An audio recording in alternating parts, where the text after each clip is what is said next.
Hello, કેમ છો friends. जय श्री कृष्ण। तो आज मैं आप लोगों के साथ अपने दिन का नहीं, मॉर्निंग का नहीं, इवनिंग का रूटीन शेयर करने वाली हूँ। तो इवनिंग में मैं चली गई थी कुछ शॉपिंग के लिए, तो फिर क्यों ना आप लोगों को भी शॉपिंग करवाई जाए, साथ में विंडो शॉपिंग ही कर लो मेरे साथ साथ। तो आ गई हूँ मैं मेरे विद्यानगर के एक क्राफ्ट मार्केट में। देखो कितने सुंदर सुंदर घर सजाने की चीज़ें थी यहाँ पर।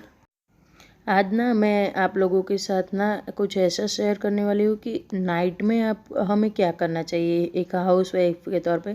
आम तौर पे तो हम सब ये सब करिए। देखो वुडन की चीज़ें इतनी सुंदर सुंदर थी, लेकिन मार्केट से ज़्यादा कॉस्टली थी, इसलिए मैंने यहाँ से कुछ नहीं ख़रीदा। मुझे बहुत चीज़ें पसंद आई थी, लेकिन मुझे रेट ज़्यादा लग रहे थे।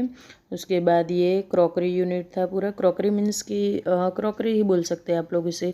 गमले और वो सारी चीज़ें, बहुत कुछ था अच्छा अच्छा, लेकिन मुझे दुगना कीमत लगी। जो मार्केट में होती है उससे कीमत ज़्यादा लगी, लेकिन सब कुछ बहुत अच्छा अच्छा था।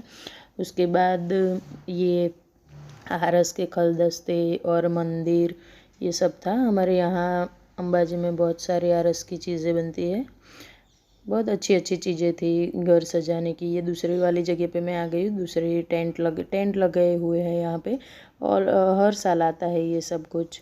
बहुत ही अच्छा अच्छा वुडन का सामान बहुत अच्छा था। घर आने के बाद मुझे थोड़ा ऐसा लगा कि मुझे कुछ कुछ चीज़ें ले लेनी चाहिए थी, क्योंकि एक्सपेंसिव तो था, लेकिन साथ में समथिंग डिफरेंट भी था। तो बहुत अच्छी अच्छी चीज़ें थी। पर्स थे, कपड़े थे। ये वैसे ऑनलाइन महंगे होते हैं। ये पर्स यहाँ पे कीमत में थोड़े कम थे, इसके दाम मुझे मार्केट से कम लगे। लेकिन अभी मुझे पर्स चाहिए नहीं था। पर्स मेरे पास ऑलरेडी बहुत सारे हैं। मुझे जो चाहिए वो नहीं मिला। सब कुछ समथिंग डिफरेंट डिफरेंट था। बहुत अच्छी अच्छी चीज़ें थी। आज ना मैं ऐसी चीज़ें आप लोगों के साथ शेयर करने वाली हूँ। नाइट रूटीन मेरा, इवनिंग रूटीन बोल सकते हैं, डिनर के बाद का रूटीन भी बोल सकते हैं। पूरा 5 बजे से लेके बेड पे जाते हैं हम लोग, तब तक का पूरा रूटीन है। तो ये 5 बजे तो मैं बच्चों को छोड़ने गई थी ट्यूशन, और उसके बाद निकल गई थी मार्केट में। और उसके बाद ये तिबेटियन रिफ्यूज़ी मार्केट था, स्वेटर मार्केट, वो भी, उसमें भी घूम आई। टाइम बहुत सारा था आज मेरे पास, तो सोचा क्यों ना सभी जगह पे घूम लिया जाए। मुझे कुछ कुछ चीज़ें लानी थी। उसके बाद मैं आ गई थी घर आते आते मुझे थोड़ी देर हो गई थी, तो मैं शाम की दिया बाती करके फिर किचन में आ गई थी। तो सबसे पहले आज मैं बना रही हूँ नूडल्स। तो इसके लिए मैंने नूडल्स को पहले पानी गर्म कर लिया था, उसमें थोड़ा सा ऑयल डाला और नमक डाल के अच्छे से बॉईल कर लिया था। और बॉईल करने के बाद बिल्कुल ठंडा कर लिया है, पानी में डाल के ठंडे पानी के नीचे डाल देती हूँ। उसके बाद अगर आप बाहर भी खाने जाते हो तो नूडल्स का ऐसा ही होता है। वो लोग तो ऐसा नहीं, मतलब पानी में नहीं डालते तुरंत, लेकिन वो ठंडा करके रखते हैं और उसका कुकिंग प्रोसेस कम हो जाता है। ठंडा होने के बाद अच्छे बनते हैं, जैसे हम फ्राइड राइस सब बनाते हैं ना, वैसे। और जब भी हमें कुछ खाना बनाना हो ना, तो मेरी क्या आदत है कि एक साथ पहले सारी चीज़ों को प्लेटफॉर्म पे रख देती हूँ। सब्ज़ी कटते समय साथ में एक डस्टबिन, मतलब कि कुछ भी ऐसी चीज़ रखती हूँ कि जिससे प्लेटफॉर्म गंदा ना हो। सब्जियों के जो भी डंठल होते हैं, छिलके होते हैं, वो सब एक जगह पे रख देती हूँ। और सब्जियाँ भी जो भी चाहिए एक ही साथ एक ही प्लेट में निकाल लेती हूँ। फिर बाद में क्या, बार बार हमें सारी चीज़ों को निकालना ना पड़े। पहली चीज़, सभी चीज़ों को एक बार इकट्ठा कर लेना चाहिए, फिर अपना कुकिंग स्टार्ट करना चाहिए। और सब्जियां मैं बैठ के कहीं आराम से नहीं कट करती हूँ, उसमें बहुत टाइम लगता है। एक साइड पे पैन पे ऑयल रखती हूँ और एक साइड फटाफट सब्जियां कट करके वॉश करके ही मैं फ्रिज में रखती हूँ।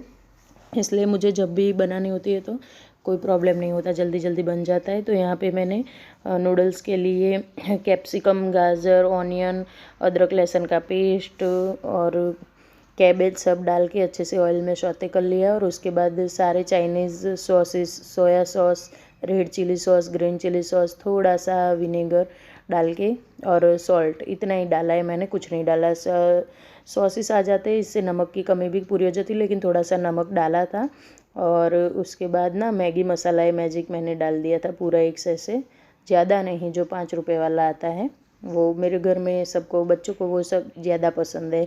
और ना आज हस्बैंड फिर से घर पे नहीं थे, उनकी नाइट ड्यूटी थी, इसलिए बच्चों के लिए मैंने चाउमीन बनाए हैं।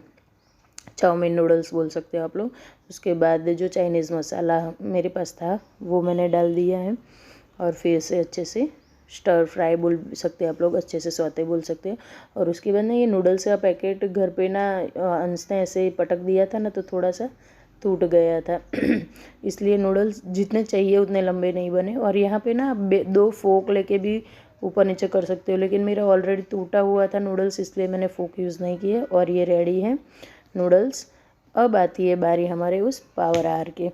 तो उसके लिए ना सबसे पहले जैसे ही खाना आपका फिनिश होता है तुरंत ही किचन में आ जाती हूँ मैं कोई आलस नहीं करती हूँ। अगर आलस कर दिया तो एक बार रह गया तो काम फिर रह ही जाता है। तो डेली जितनी भी बार खाना बनता है उतनी बार मैं गैस स्टोव मेरा स्टील का है, इसलिए अच्छे से साबुन से और स्क्रब से रगड़ के अच्छे से क्लीन कर लेती हूँ। उसके बाद एक सूखा मैंने कपड़ा लिया है, गीला नहीं लिया है, सूखा माइक्रोफाइबर कपड़ा लिया है, जिससे वो सब अच्छे से साफ़ हो जाएगा।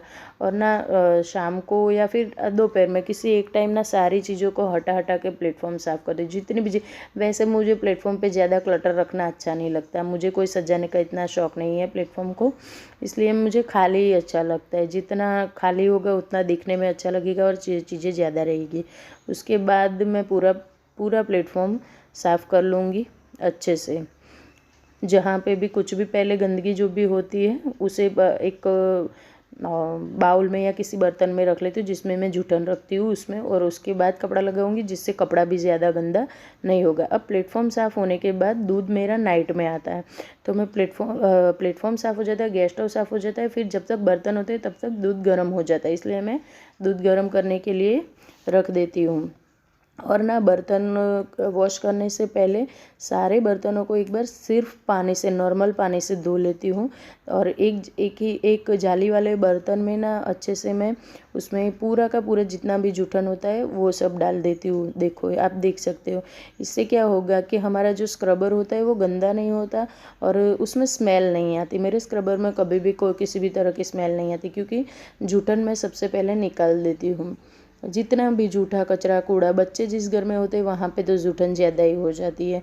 और सब्जियों के छिलके वो सभी एक ही जगह पे, गीला कचरा मैं अलग रखती हूँ, सूखा कचरा अलग रखती हूँ, इसलिए पूरा गीला कचरा अच्छे से निकालूंगी और उसको भी अंदर सूखने दूंगी। मैंने इसलिए जाली वाला बर्तन लिया है कि मैं अच्छे से सूखने दूंगी और उसके बाद बर्तनों को वॉश कर लूँगी। ये देख सकते हो आप लोग, अभी भी मेरा कचरा पूरा सूख ही रहा है।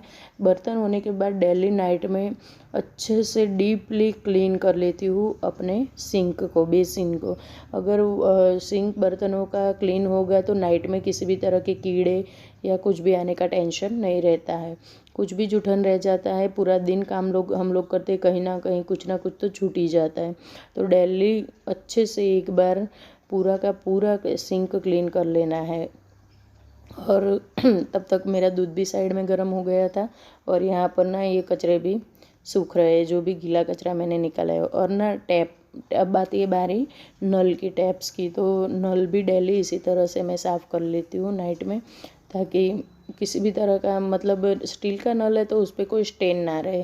फिर अगर से हम ये सब सफाई नहीं करते तो बाद में ना हमें फिर केमिकल यूज़ करो, ये यूज़ करो, मुझे ये सब ठीक नहीं लगता। तो इसलिए मैं डेली, वैसे तो जितनी भी बार बर्तन साफ़ होते हैं उतनी बार टैप साफ़ होते ही है, लेकिन नाइट में मैं उसको अच्छे से वॉश करके फिर उसको सुखा देती हूँ, सूखे कपड़े से पोंछ लेती हूँ, जिससे मेरे टैप एकदम क्लीन रहते हैं। उसके बाद ये जो हमारे काउंटर टॉप के आजू बाजू में दोनों तरफ ये पत्थर होते हैं, मतलब ये उनकी साइड्स होती है, उन्हें भी अच्छे से साफ़ कर लेती हूँ।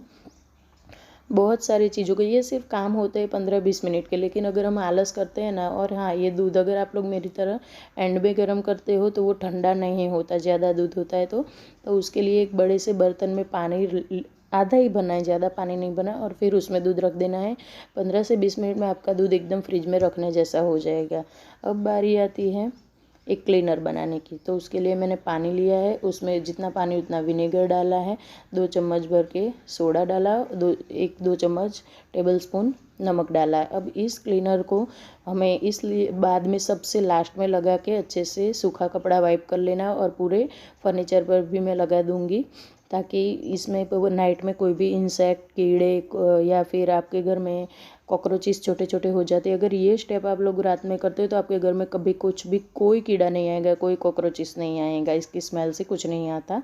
और उसके बाद गर्म पानी हमें सिंक की नाली में डाल देना है, और मैंने सिंक में भी डाला है थोड़ा सा, ताकि कहीं पर भी कुछ भी रह गया हो ये नाली में जाएगा। पूरी रात ऐसे ही आप लोगों को छोड़ देना है। और उसके बाद जितना भी मैंने क्लीनर डाला था वो सब मैं फर्नीचर को साफ़ कर लूँगी एक बार। डेली मेरी आदत है घर के एक कोने को साफ़ करने की। अगर आप लोग मुझे फॉलो करते हो तो आपको पता ही होगा। तो उसके बाद फर्नीचर ऐसी चीज़ है कि हम इतने पैसे का खर्च करके, इतना इन्वेस्ट करके बनाते हैं, तो फिर हमारी जिम्मेदारी होती है हमें इसे ठीक रखना है। और इसकी साइन भी बनी रहेगी, इस होममेड क्लीनर से किसी तरह सा कोई भी नुकसान नहीं होगा। तो ये था मेरा छोटा सा वीडियो। अगर अच्छा लगे कि चैनल को सब्सक्राइब करना ना भूले, और बने रहे मेरे साथ अगले ऐसे ही इंटरेस्टिंग वीडियो के साथ। Bye bye.